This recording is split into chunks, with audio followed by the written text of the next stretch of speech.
অনেকদিন ধরে ভাবতেছেন যে 2024 সাল আসলে একটা ফেজ ক্রিয়েট করবেন, কিন্তু আপনার ফেজটা কিভাবে দাঁড় করাবেন, ফেজে কিভাবে কাজ করবেন, ফেসবুকের গাইডলাইন মেনে কিভাবে কাজ করবেন, কোন অ্যাপস দিয়ে ভিডিও এডিটিং করবেন এবং কিভাবে এডিটিং করবেন, এগুলা টেনশন করতে করতেই আপনার সময় চলে যাচ্ছে। কিন্তু এখনো আপনি একটা ফেজ ক্রিয়েট করতে পারেন নাই, তাদের জন্য আজকের ভিডিওটা। আসলে আমাদের মধ্যে 99% কন্টেন্ট ক্রিয়েটররাই কিন্তু কোনো গাইডলাইন না জেনে ফেসবুক জগতে ঢুকে পড়ে। তারপরে কি করে ভুল করতে করতে একসময় ফেসটাকে হারিয়ে ফেলে অথবা অর্ধেক পথে গিয়েই তারা হতাশ হয়ে পড়ে, ব্যর্থ হয়ে যায়।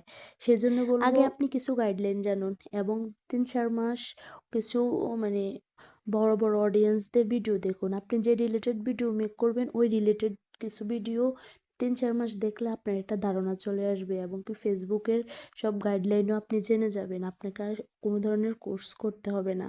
এগুলো মানে কোনো নলেজ না নিয়ে যারা ঢুকে পড়ে তারা কিন্তু সফল হতে অনেক সময় লাগে, 3 বছর 4 বছরও সময় লেগে যায়। আসলে ফেসবুকে এত গাইডলাইন নেই, কিছু আছে 5-6টা হাতে গোনা কিছু গাইডলাইন আছে যেগুলো মেনে কাজ করলে খুব তাড়াতাড়ি ফেসটাকে গ্রো করানো যায় বা ফেসটাকে দাঁড় করানো যায়। আর অনেক কন্টেন্ট ক্রিয়েটররা কিন্তু অনেক বড় বড় গাইডলাইন দেখায় মানে কন্টেন্ট ক্রিয়েটরদেরকে। এসব গাইডলাইনটা দেখে কিন্তু নতুনরা অনেক সময় ভয় পেয়ে যায় বা নতুনরা অনেক সময় হতাশ হয়ে পড়ে।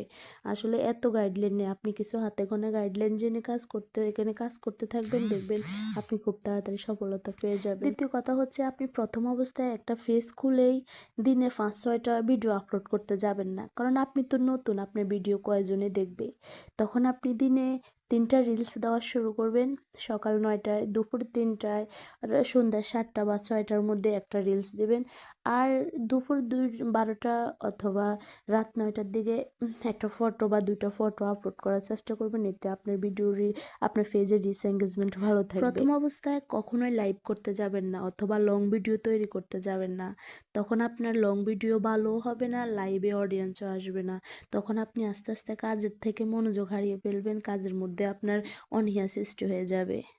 প্রথম অবস্থায় একাধারে 3 মাস শুধু রিলস ভিডিও আর ফটো আপলোড করে যাবেন, তারপরে আস্তে আস্তে লং ভিডিও লাইভ করা শুরু করবেন।